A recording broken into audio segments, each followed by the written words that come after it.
Yeshua Torah Barabotai, avec la permission d'Hachem, j'espère que vous allez bien, que Hachem vous protège, vous donne la santé, la joie, la prospérité, vers Hachem. Un petit cours sur la médisance. Mais ce petit cours-là, il est lié avec une histoire. Une histoire et réponse. Il y aura question, réponse. La question, elle est, pourquoi Hachem, il veut pas qu'on parle de la médisance entre nous? Où est le problème? Vous savez qu'on dit qu'à l'époque, la médisance, malheureusement celui qui parlait de la médisance, la punition c'était la lèpre. Bon, malheureusement, aujourd'hui, il n'y a pas de la lèpre, il y a le corona, il y a plein de maladies aujourd'hui. Donc c'est la raison pourquoi qu'il faut, même qu'aujourd'hui, il n'y a pas la lèpre. À l'époque, il y avait Hachem, lorsque il voyait des gens qui parlaient de la médisance, il leur envoyait un avertissement. Il va les avertir avec cette maladie de la lèpre. La lèpre. Alors, celui qui avait la lèpre, il n'allait pas chez le médecin, il allait chez le Kohen. Alors que le Kohen, c'est pas un médecin. Parce qu'à l'époque, tout le monde savait que celui qui a la médisance, chez les Juifs, je parle, chez les Juifs, alors c'est à cause de la médisance. Donc, c'est le Kohen qui va lui dire, qui va lui donner une réparation. Quoi faire, quoi ne pas faire pour être guéri de la lèpre. Alors la lèpre, elle se divisait. Parfois il y avait la lèpre dans la maison, parfois il y avait la lèpre dans les vêtements, parfois il y avait la lèpre dans le corps. Donc bien sûr le corps c'est le plus dur, les vêtements c'est moins dur que le corps, et la maison c'est encore moins dur que les vêtements. Vous imaginez quelqu'un qui est avec un costume blanc, en train de discuter avec quelqu'un, et soudainement, elle va surgir une tache bizarre. D'où il vient cette tache, on ne sait pas. Donc le Kohen va aller chez le Kohen. Et le Kohen va dire, oh, ça c'est la tache qui vient à cause de la médisance, alors il faut faire tes chevaux. Donc, mes amis, on a compris quelque part pourquoi, à l'époque, lorsque celui qui parlait de la médisance, alors sa punition était la lèpre. Comme j'ai expliqué, premier avertissement, la maison. Deuxième avertissement, les vêtements. Troisième avertissement, c'est le corps qui va atteindre la lèpre. Et là, il va être obligé de rester seul dans un endroit qui avait spécialement pour les lépreux. Chaque il guérissait de là-bas, il faisait une grande échouée.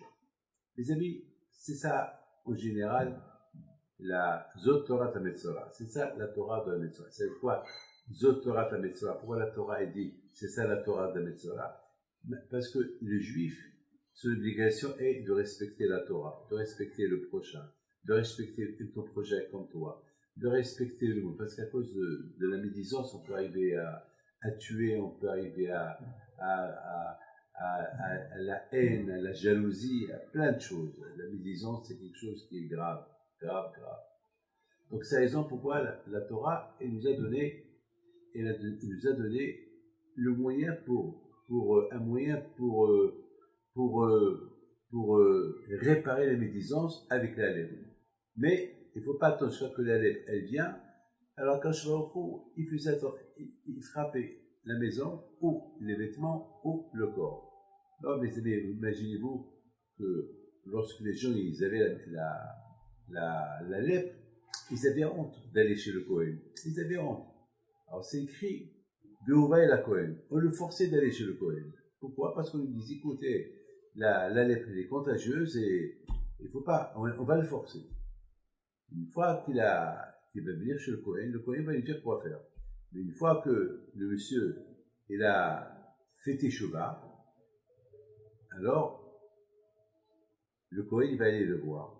Parce qu'une fois qu'il a eu la lèpre, et il a fait la teshuva, c'est comme ça que le sage explique. Le sage explique lorsqu'il va faire teshuva, le Kohen il va savoir qu'il a fait teshuva, il a fait une pénitence. Alors c'est le Kohen qui va aller le voir, c'est pas le fait que c'est lui qui vient voir le Kohen. Mes amis, écoutez très bien ce que je vais vous dire. Il y a une histoire dans le livre de Melachim, c'est le livre des rois des Juifs. Il y avait une fois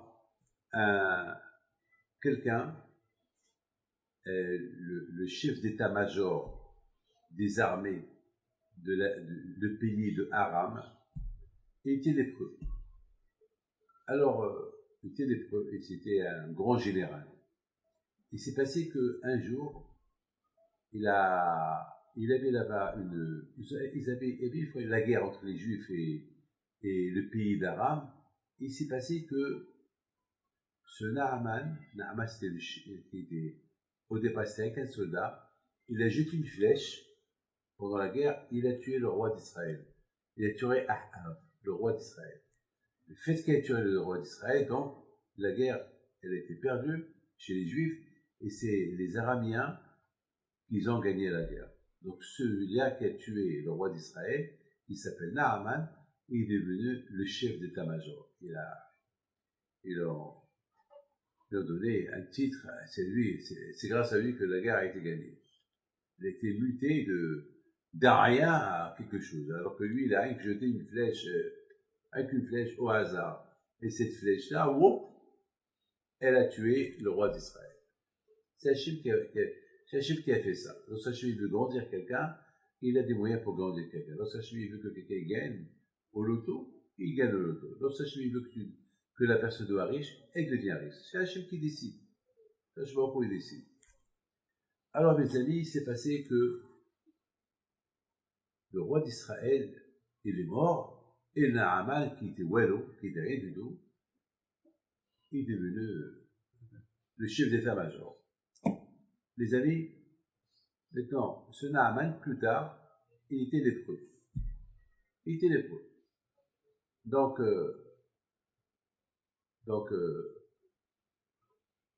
cette fille qu'ils ont capturée, elle était en captivité chez la famille de Naaman, que maintenant c'est le chef d'état-major de Aram, et il dit à sa patronne, mon maître, il a la lèpre. Pourquoi il ne va pas en Israël?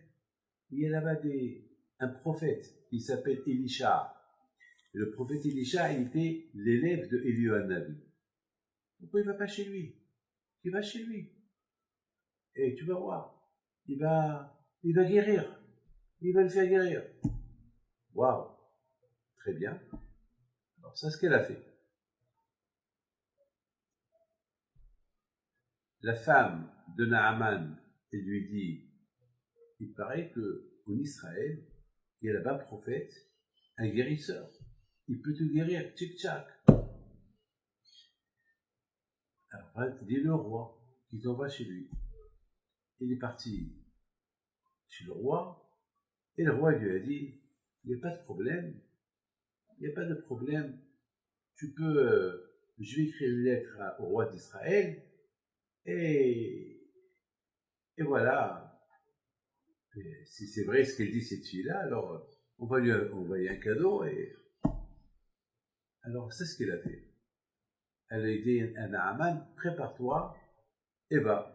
Naaman, qui était le chef d'état-major, il prépare son armée, il va avec une grande armée, il va en paix, hein, pas de guerre. Il va de Aram jusqu'à Israël, il envoie une lettre au roi d'Israël.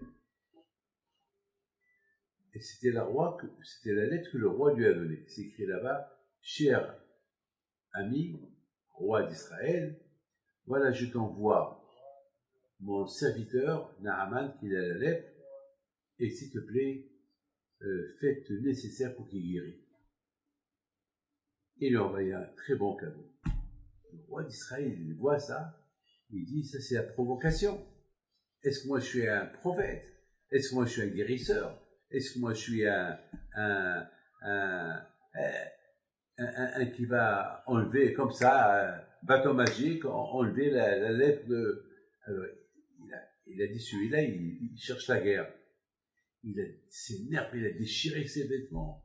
Il savait, il avait peur parce qu'il sait que ce Naaman, là, c'est un homme fort. Il sait que c'est lui qui a tué son père, le roi Ahab.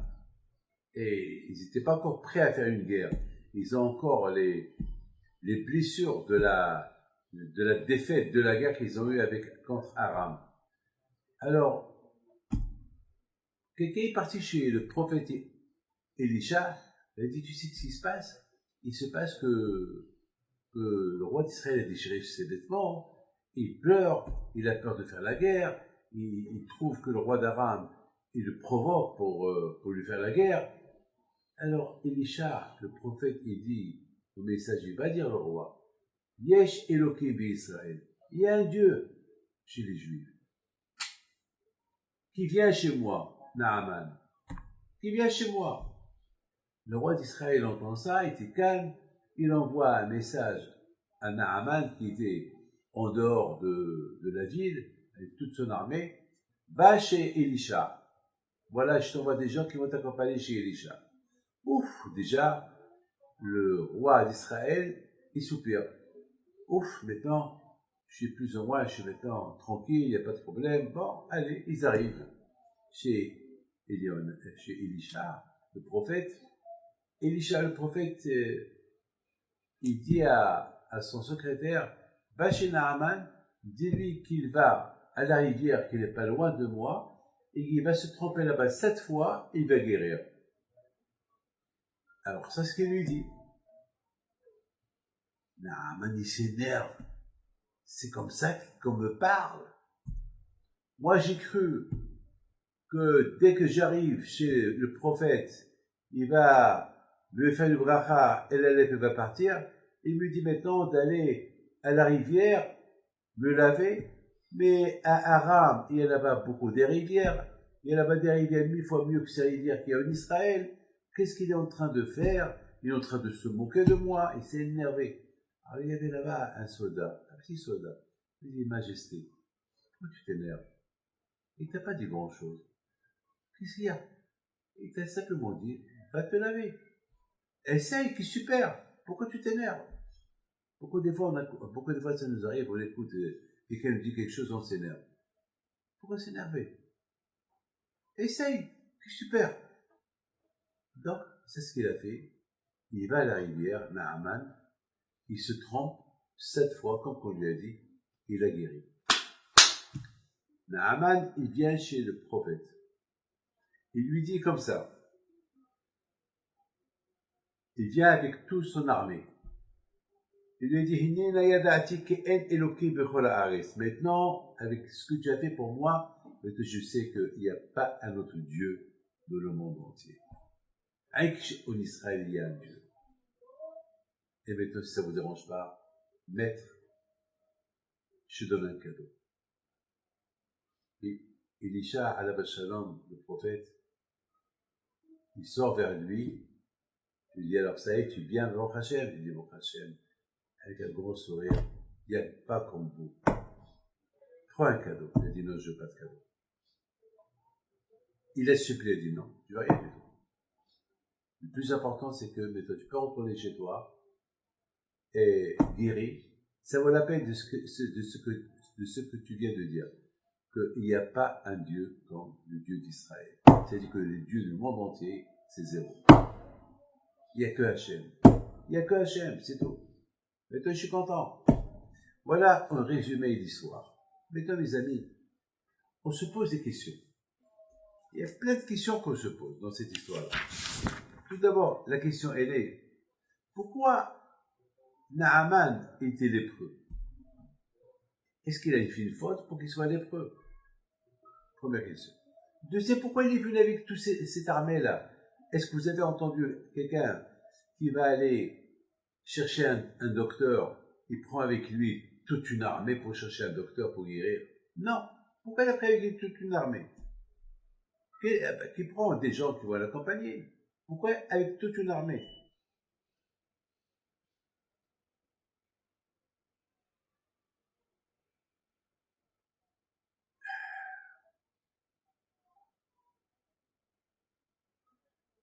Maintenant, Rabotaï, le roi aussi, c'est le roi de Aram. Il a fait une lettre, il a envoyé une lettre au roi d'Israël. Qu'est-ce qu'il a dit dans la lettre? Il a dit, attends, la façon comme il a parlé, il a dit, voilà, je t'envoie ce livre-là, et dès que tu reçois ce livre-là, voilà, il faut le guérir. C'est pas comme ça qu'on écrit. Attends. Est-ce que si par exemple quelqu'un est chez moi me dit David, je cherche un médecin, et puis tu sais quoi, tu vas aller chez tel et tel, et tu vas lui dire, j'écris c'est tel, j'ai dit, monsieur, dès que tu reçois ce client-là, il faut lui trouver un médecin. Non. Et tu lui guéris. On ne peut pas s'imposer, on cherche. Mes amis, je voudrais vous dire quelque chose. Mais la lèpre, elle vient lorsque quelqu'un est orgueilleux. L'orgueil, elle vient. On ne devient pas orgueilleux comme ça. Un orgueil vient chez quelqu'un qui parle beaucoup de médisance. Parce que quelqu'un qui parle beaucoup de médisance, alors il veut prouver qu'il est le meilleur. Pourquoi je parle sur toi? Je parle pour toi parce que contre toi, je parle contre toi, parce que je pense que je suis mieux que toi. Donc sur ça, je veux t'annuler, je veux t'humilier pour prouver que je suis mieux que toi. Donc c'est l'orgueil. Donc l'orgueil, elle a les conséquences. Donc, mes amis, ce Naaman-là, lorsqu'il a tué le roi Ahab, il a tué comme ça, il a jeté une flèche au hasard, elle a tué le roi Ahab. Alors, elle a rendu un héros. On dirait que c'est lui quoi. Ah bien sûr, il a commencé à se vanter, il a commencé à parler de la médisance, il est devenu orgueilleux. Eh bien, c'est la raison pourquoi quand je lui ai envoyé la lettre. Et tellement qu'il était orgueilleux, au lieu qu'il va seul, il est parti avec une armée. Ça veut dire que même qu'il est lépreux, il veut encore impressionner le monde. La gava. Ne croyez pas que parce que je suis lépreux, vous avez oublié que c'est moi qui ai tué le roi d'Israël. C'est-à-dire que même avec la lèpre, il ne s'est pas annulé. Et je pense que c'est la raison pourquoi. C'est la raison aussi pourquoi le roi de Aram, il connaissait l'orgueil de son chef d'état-major. C'est pour ça, lorsqu'il a écrit une lettre au roi d'Israël, il a dit, dès que tu reçois Naaman, il faut vite le guérir. Ça veut dire que l'arrogance, parce que le roi d'Aram, 100% lui aussi, il avait peur de Naaman. Parce que Naaman, il a pris un grand pouvoir dans le pays d'Aram. Parce que c'est lui qui a tué le roi d'Israël. Et à l'époque, le roi d'Israël, qui s'appelle Ahab, il gouvernait tout le Moyen-Orient. Vous savez, ce n'était pas un petit roi, un grand roi. Il paraît qu'il était spectaculaire. Il recevait les taxes de Aram, il recevait les taxes de tout le monde. Et lorsque Aram, il a gagné la guerre, donc maintenant c'est Israël qui donne les taxes à Aram. Donc, et qui a tué le roi d'Israël, c'est Naaman. Donc Naaman, même au lieu qu'il fait teshuva, même qu'il est goyo, au lieu qu'il fait teshuva, qu'il fait pénitence, que voilà, mettons quelqu'un qui est lépreux, tout le monde se loin de lui. Et malgré que tout le monde s'éloignait de lui, lui voulait que tout le monde soit près de lui. Même lorsqu'il est parti pour chercher, recevoir une bracha de chez Elijah, il est parti avec une armée. Et c'est la raison pourquoi le prophète Elisha, il n'a pas voulu le recevoir la première fois. Il a dit, va te laver. Va te laver.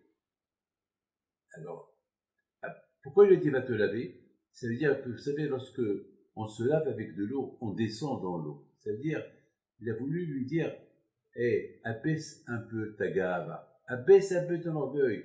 C'est pas parce que tu as tué le roi d'Israël que tu te prends pour un géant, que tu te prends pour un dieu. C'est Hachem qui a voulu que le roi d'Israël il soit tué pour toi, par tes mains. Alors toi, mais toi tu prends cette opportunité pour même le roi de Aram, il a peur de toi. Ah, mettons, calme-toi, abaisse-toi, va dans l'eau.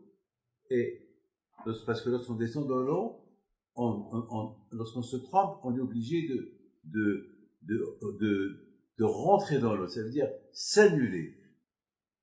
Alors, Naaman n'était pas, il n'a pas voulu. Il a dit quoi? Moi je vais m'annuler. Moi je vais descendre. Mais non, c'est moi qui ai tué le roi d'Israël. C'est moi. Alors il lui a dit, bah, si c'est toi et c'est toi et c'est toi, tu vas rester comme ça lépreux. C'est là que ils lui ont dit, maître, qu'est-ce que tu préfères? Guérir ou tu restes malade avec la lèpre? Alors il a dit, guérir. Guérir, qu'est-ce qu'il t'a demandé? Il t'a pas dit, donne-moi $1 milliard. Il t'a pas dit, fais une démonstration. Il t'a dit simplement, apaise-toi, va te tremper dans l'eau 7 fois. C'est tout. C'est tout. C'est quoi le but? Alors, il a compris la leçon, il a guéri. Et lorsqu'il a guéri Naaman, il est venu avec toute son armée, mais là, avec humiliation. Là, il dit, maître, je sais qu'il n'y a pas un Dieu. Il n'y a pas un Dieu. Il n'y a pas un Dieu dans le monde comme le Dieu d'Israël. Voilà, maintenant, vous savez ce qu'il lui a dit? C'est de la folie ce qu'il a dit. Aïe, aïe, aïe, aïe, aïe. Il a dit, Naaman, il dit au prophète, maître, je suis ton esclave. Vous vous rendez compte, Naaman, qui était le chef d'état-major, ce Naaman-là qui l'a tué, le roi d'Israël, ce Naaman qui était bam, bam, bam, bam, bam, même avec la lèpre, il est venu avec une armée, on dirait qu'il veut faire une guerre. Il appelle Elisha, un avis, il appelle maître, et lui dit, moi je suis avec ton serviteur, je suis avec ton abbé, je suis avec ton esclave. Donc il a compris Ben mes amis, c'est ça le moussa qu'on apprend de cette belle paracha. De cette belle paracha, on apprend quelque chose de magnifique. Vous savez que Hachamim me disent que le roi Ahab, à son époque, jamais il y a eu de la shonara. Et c'est pour ça qu'il a gagné les guerres. Il a gagné beaucoup des guerres, le roi Ahab. Parce que son armée, il ne parlait pas de la shonara. Il n'y avait pas de médisance. Alors même qu'il était idolâtre, même qu'il était un grand rachat, mais il gagnait les guerres. Pourquoi? Parce qu'il y avait l'amour du prochain chez eux. Alors quand je vois au il les a laissés en vie. Quand je vois il les a laissés en vie. Il leur a donné la force.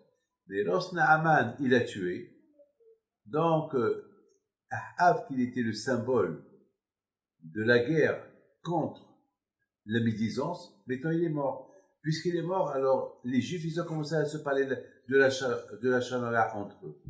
Alors, qu'est-ce qu'il a fait Akadosh Baruch Hu, il a fait que Naaman, celui qui a tué Ahab, que grâce à Ahab, il n'y avait pas de la chanara, donc il n'y avait pas la lèpre, donc c'est lui maintenant qui va devenir lépreux. Pour qu'il va en Israël, pour qu'il soit guéri par le prophète d'Israël, pour que les Juifs, ils entendent comment un non-juif, qu'il avait la lèpre, il a déclaré, il n'y a pas comme un Dieu comme le Dieu d'Israël. Et pour que les Juifs, ils voient comment un non-juif, il parle comme ça du peuple d'Israël, il écoute tous les consignes que le prophète d'Israël lui donne. Et eux, ils n'écoutent pas le prophète, et eux, ils n'écoutent pas Hachem, et eux, ils continuent à parler de la Shonara. C'est-à-dire que c'est un message. Beaucoup de fois, quand ils nous envoient des messages à travers des histoires. Par exemple, moi, David Pinto, par exemple, si, par exemple, je fais une faute, alors, pour que le bon Dieu me réveille de cette faute-là, ben, j'entends quelqu'un qui a fait la même faute, et qu'est-ce qui lui est arrivé? Alors moi, je commence à avoir peur. Alors maintenant, vous allez me dire, pourquoi Hachem ne m'a pas puni moi-même? Pourquoi il a puni un autre? Si Hachem commence à punir tout le monde, c'est la fin du monde. Il faut qu'Hachem va punir un pour que les autres ils apprennent. Comme maintenant, on est dans le deuil des élèves de Rabbi Akiva. Pourquoi ils sont morts, les 24 000 élèves de Rabbi Akiva? Parce qu'il n'y avait pas de respect entre eux. Alors, le fait qu'il n'y avait pas de respect entre eux, alors ils sont morts. Alors maintenant, nous, ça fait maintenant presque 2000 ans qu'on fait le deuil pour eux, pour qu'on apprend. Qu'est-ce qu'on apprend? On apprend ce qu'eux, ils ont fait, il ne faut pas que nous, on le fait. Alors maintenant, on a compris cette belle histoire de Naaman, de Elisha, du roi d'Israël. Elle est belle. C'est-à-dire que Ahab, à son époque, il n'y avait pas de la Shonara. Naaman et Ahab, le Lachon est retourné en Israël. Alors, qu'est-ce qu'il a fait? Puisque lui, il était la cause, et en plus, il était un orgueilleux, alors je lui ai dit, puis tu es orgueilleux, toi, Naaman, tu es orgueilleux, que tu crois que c'est par ton intelligence que tu es Ahab. Alors, ce que Ahab, il a annulé d'Israël, alors, et à cause de lui, il n'y avait pas la lèpre en Israël, parce qu'il n'y avait pas de la Shonara, et toi, tu parles de la Shonara, et tu as l'orgueil, alors tu vas attraper comment ça s'appelle, la lèpre de Ahab. Donc, il est retourné pour qu'il guérisse, pour qu'il déclare qu'il n'y a pas un Dieu comme le Dieu d'Israël. Pour que les Juifs ils écoutent ça, pour que ça soit une leçon pour eux. Voilà, c'est ça la bouteille. C'est ça, mes amis, comment je comprends cette histoire. Que le bon Dieu vous protège et il vous donne à vous tous la santé et la joie.